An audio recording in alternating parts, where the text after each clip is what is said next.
The rain in Seoul felt like needles against Nina's skin as she sprinted down the narrow alleyway. Behind her, the heavy boots of her creditors echoed against the brick, men who didn't take no for an answer. She tripped, her palms scraping the wet pavement, and as she looked up, a pair of blinding headlights cut through the dark. A black sedan purred to a halt. Hyun-Woo Choi stepped out, the silhouette of a king and the aura of a reaper. He didn't offer a hand, he offered a folder. "Sign this," he commanded, his voice a low, dangerous rumble. Nina stared at the paper, a marriage certificate.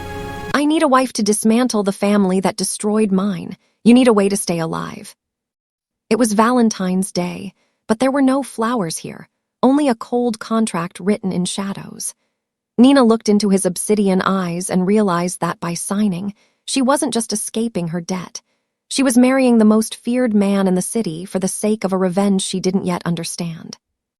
If you're ready to see if a marriage built on hate can turn into a love worth dying for, make sure to subscribe and hit that notification bell so you never miss an episode of this Afro-Korean romance. We want to hear from our global family. Let us know in the comments which city or country you are watching from. The transition from the rain-slicked alley to Hyun-Woo's world was a silent, terrifying blur. Within an hour of signing the contract, Nina was whisked away in the back of a black sedan to a high-rise fortress in Gangnam. There was no wedding cake or champagne, only the cold, metallic click of a digital lock sealing her inside a world of minimalist perfection. The penthouse was a command center disguised as a home, overlooking the glittering lights of Seoul. Nina stood in the center of the living room, her breath still hitching from the adrenaline of the alleyway. She felt like a specimen under a microscope. Jae-hoon, Hyun-Woo's stone-faced second-in-command, approached her with a thick leather binder. "Your new identity, Mrs. Choi," he said, his voice as mechanical as the city below.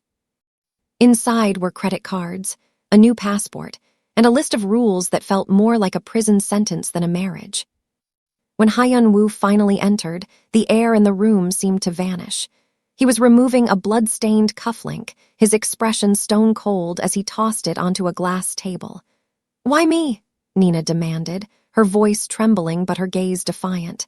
"You have an empire. You could have chosen any woman in this city." Hyun-Woo stepped into her personal space, his shadow engulfing her against the floor-to-ceiling windows. He explained the cold reality. His grandfather's multi-billion-won inheritance was locked behind a traditional family clause. He needed a wife to claim his seat at the head of the Choi Corporation, not for the money, but to dismantle the board members who had betrayed his mother. "A stranger has no past for my enemies to dig up," he whispered, his thumb tracing the line of her jaw with a possessive intensity. "And a stranger is the only person in this city I know won't have a knife behind their back." The chapter closes as a news report flickers on the silent television screen. A rival family leader has just been spotted at the airport. Nina watches the screen, realizing that while her debts are gone, she has just traded one group of thugs for a man who is far more dangerous and far more intoxicating. To the outside world, Nina and Hyun-Woo Choi were the ultimate Valentine's Day miracle, a whirlwind romance that captured the imagination of Seoul's elite. But behind the reinforced doors of the penthouse, the air was thick with the silent standoff of two strangers forced into a dangerous game. The transformation began the next morning. Hyun-Woo didn't just want a wife, he wanted a symbol of his absolute power. He brought in a team of world-class stylists, transforming the penthouse into a flurry of silk, diamonds, and high-fashion armor. Nina watched in the mirror as her old life, the struggling graduate in sneakers, was polished away. One afternoon, Nina struggled with the intricate fastenings of a traditional emerald silk gown. Suddenly, the door opened. Hyun-Woo entered, his presence filling the room with a cold, magnetic intensity. Without a word, he brushed her hands aside to help her. His fingers, usually so steady when holding a weapon, trembled slightly as they brushed the skin of her back. It wasn't fear, it was the first crack in his porcelain mask. A dangerous curiosity that terrified him more than any rival gang. "You look acceptable," he murmured, though his dark eyes lingered on her reflection with a hunger that belied his clinical tone. Their public debut was a high-stakes corporate gala. As they stepped out of the black sedan, a swarm of photographers descended. Nina felt her heart hammer against her ribs, but Hyun-Woo's hand was a heavy, possessive anchor on her waist. "Smile, Nina," he whispered into her ear, his breath hot against her skin. "To them, you are the most loved woman in Korea.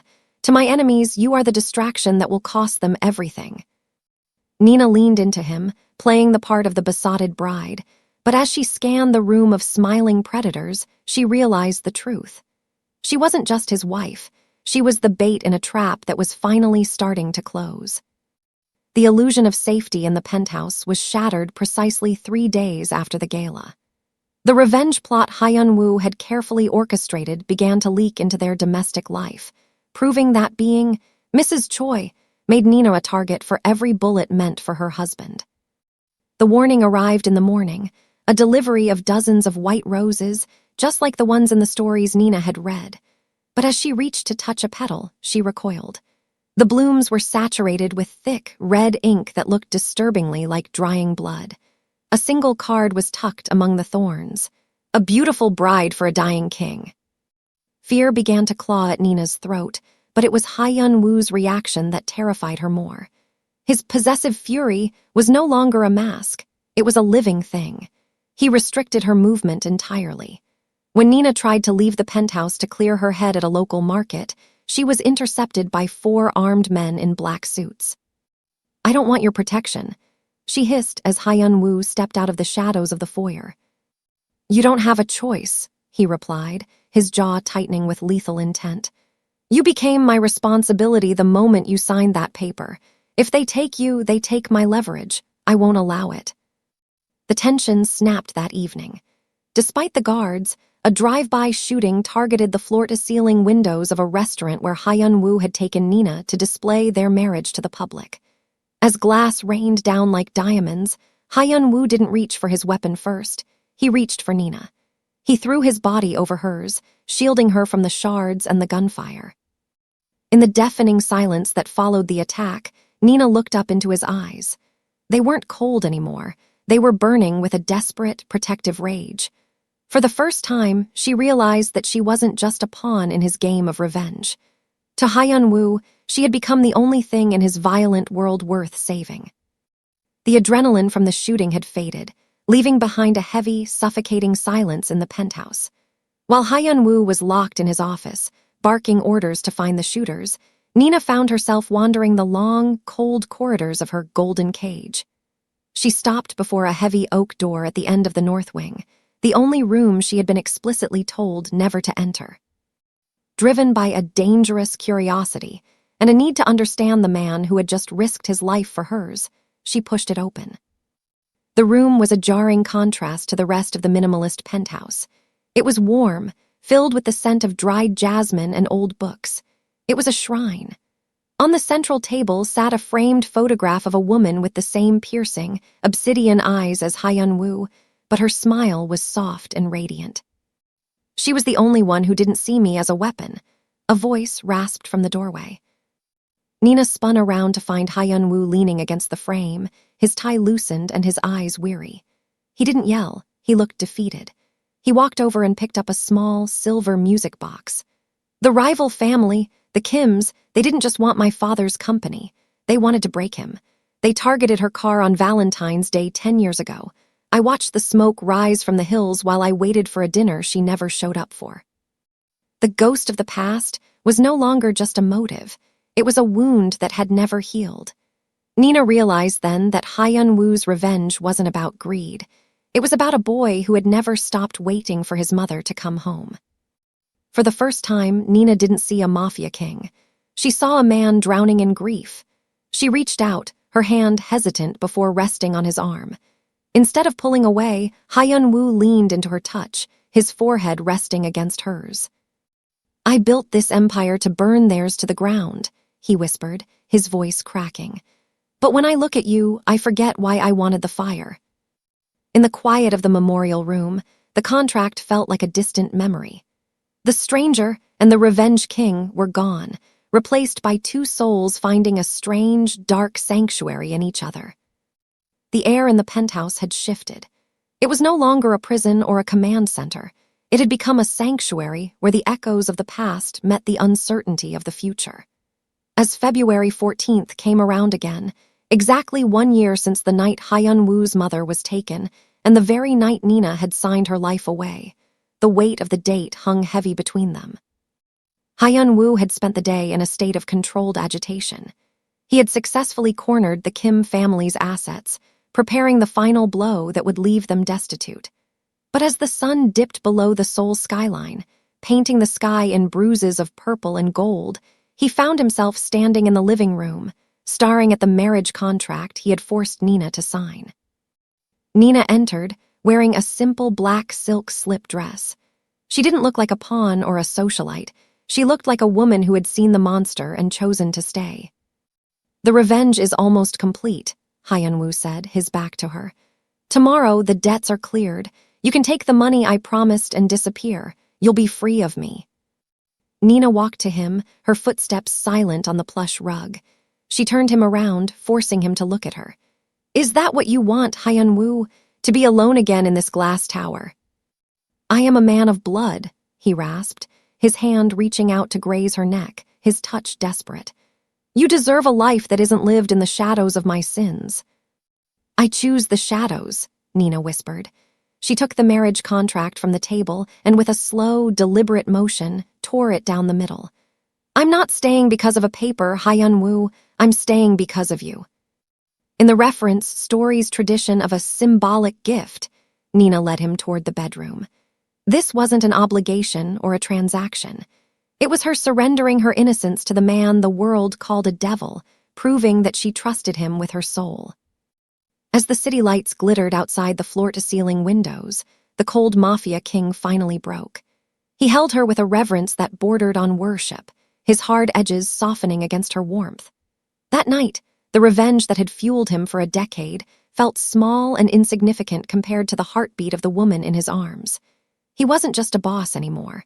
He was a man who had finally found a reason to live beyond the grave. The morning after was a fragile peace. For the first time, the penthouse felt like a home rather than a headquarters. Hyun-Woo watched Nina sleep, the sunlight catching the gold of her skin against the white silk sheets. He had spent his entire life building walls, but in one night she had dismantled them all. However, in the world of the Korean underworld, peace is an insult to those who thrive on chaos. While Hyun-Woo was distracted by his newfound heart, the Kim family, the rivals who had murdered his mother, were orchestrating their final, desperate gambit. They had lost their money, their legal standing, and their dignity. Now they wanted his soul. Hyun-Woo left for a final meeting to sign the papers that would officially dissolve the Kim Corporation. "Stay inside," he told Nina, kissing her forehead with a lingering intensity. "1 more hour and this is all over. We can leave Seoul. We can go anywhere." But as soon as his motorcade cleared the gates, the eye of the storm hit. The security system, designed by the best in the business, was bypassed not by force, but by a traitor within Hyun-Woo's own ranks, a man bought by the Kims' remaining millions. Nina was in the kitchen when the lights flickered and died. The silence that followed was deafening. She grabbed a knife, her heart hammering against her ribs like a trapped bird. She wasn't the victim she had been in the alleyway months ago. She was a woman who had learned to live with a monster, and she had grown claws of her own. When the door burst open, Nina didn't scream. She fought. She managed to wound one of the intruders, but she was eventually overpowered. As they dragged her toward the service elevator, she saw the leader of the Kim family, a man with cold, sunken eyes. "Hyun-Woo took my father's legacy," the man hissed, pressing a sedative against her neck. "So I'm going to take the only thing that makes his heart beat." As darkness claimed her, Nina's last thought wasn't of her own life. It was of the look on Hyun-Woo's face when he realized his sanctuary had been breached. The storm had finally arrived, and it was thirsting for blood. Hyun-Woo returned to the penthouse exactly 61 minutes later, the signed dissolution of the Kim empire tucked into his breast pocket. He was ready to offer Nina the world, but he was met with the silence of a tomb.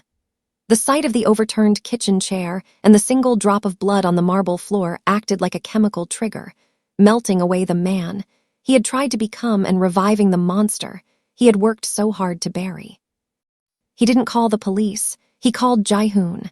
"Find the traitor," Hyun-Woo whispered, his voice vibrating with a frequency that made the glass windows tremble. "And bring me my coat, the black one." Within 30 minutes, the traitor, the guard who had sold Nina out, was screaming in the basement of a Choi-owned warehouse. Hyun-Woo didn't use a gun. He used his bare hands, his face a mask of absolute, terrifying calm. When the guard finally gasped out the location, an abandoned shipyard on the outskirts of Incheon, Hyun-Woo didn't just leave. He set the warehouse on fire with the traitor still inside. He was burning every bridge back to a normal life. The drive to Incheon was a silent war. Hyun-Woo's motorcade tore through the night like a funeral procession for the Kim family. He wasn't thinking about business or inheritance anymore. He was thinking about the way Nina had looked when she tore the contract, the way she had looked at him as if he were a person worthy of love. At the shipyard, the Kim loyalists were waiting. They expected a negotiation. They expected a man weakened by love. Instead, they found a demon unleashed. Hyun-Woo stepped out of his car into the freezing rain, a submachine gun in one hand and a combat knife in the other. "I gave you the chance to survive with your poverty," Hyun-Woo shouted over the crashing waves, his eyes glowing with a lethal, obsidian light. "But you touched my heart. Now I'm going to make sure there isn't enough left of you to bury." The burning bridge was literal. As Hyun-Woo moved through the shipyard, explosions rocked the containers. He was a whirlwind of precision and rage, cutting through the Kim ranks with the singular focus of a man who had nothing left to lose but his soul. He reached the central office just as the leader of the Kims pressed a gun to Nina's temple. Nina, bruised but defiant, locked eyes with Hyun-Woo. In that moment, she didn't see the man who helped her with her dress. She saw the Mafia king in his truest form. And yet, she wasn't afraid of him. She was afraid for him. The shipyard office was a glass-walled cage suspended over the dark, churning waters of the harbor. Inside, the air tasted of salt and desperation. The leader of the Kim family, a man named Min-ho, held Nina by the hair, the barrel of his gun pressed hard against her temple. He was trembling, not with fear, but with the erratic energy of a man who knew he was already dead and wanted company in the grave. Hyun-Woo stepped through the shattered doorway. He was drenched in rain and blood, his chest heaving. The submachine gun hung loosely at his side. For the first time in his life, he didn't look like a calculating strategist. He looked like a man on the edge of a breakdown. "Let her go, Min-ho," Hyun-Woo said, his voice terrifyingly quiet. "The debt is between us. She is a stranger to this war." "She's not a stranger anymore," Min-ho screamed, his eyes bloodshot. "I saw the way you looked at her on the cameras. You love her. You, the Ice King of Seoul, found a heart. And now I'm going to make you watch while I break it." Nina's eyes met Hyun-Woo's. Despite the bruise on her cheek and the terror of the moment, she saw the hesitation in him, the price of mercy. If he shot Min-ho, the reflex might pull the trigger on her. If he dropped his weapon, they both died. "Hyun-Woo," Nina whispered, her voice steady. "Don't become the monster he wants you to be. Don't do it for revenge. Do it for us." In a split-second blur of motion, the biggest moment of tension arrived. Hyun-Woo didn't fire his gun. Instead, he threw his combat knife with surgical precision. The blade buried itself in Min-ho's shoulder, the shock causing him to flinch and the gun to discharge harmlessly into the ceiling. Hyun-Woo was on them in a heartbeat. He tackled Min-ho, the two men crashing through the glass wall and onto the rain-slicked catwalk outside. Hyun-Woo had his hands around Min-ho's throat, his thumbs pressing into the windpipe. The years of rage, the memory of his mother's burning car, the fear of losing Nina, it all converged into a single, lethal pressure. "Kill me," Min-ho wheezed, a bloody grin on his face. "Finish it, be the animal I am." Hyun-Woo's muscles were coiled, ready to snap the man's neck. But then he felt a hand on his shoulder. Nina was there, shivering in the rain, her hand resting on his tensed arm. "Hyun-Woo, stop," she pleaded. "If you kill him like this, the revenge wins. You'll never be free." The silence that followed was broken only by the sound of the waves. Slowly, Hyun-Woo's grip loosened. He shoved Min-ho away, the rival slumping into a heap of broken pride. Hyun-Woo stood up and turned to Nina, pulling her into his arms. He had paid the price of mercy, choosing the woman over the blood debt. The fires of Incheon were finally extinguished, leaving behind the ashes of a decade-long war. In the months that followed, the city of Seoul saw a transformation that mirrored the one happening inside the Choi penthouse. Hyun-Woo Choi did what no one thought possible. He systematically dismantled the violent arms of his syndicate, transitioning his vast resources into legitimate global enterprises and philanthropy. The Mafia king was dead. In his place stood a man who realized that true power wasn't found in the lives he took, but in the luxury and peace he could provide for the woman who saved him.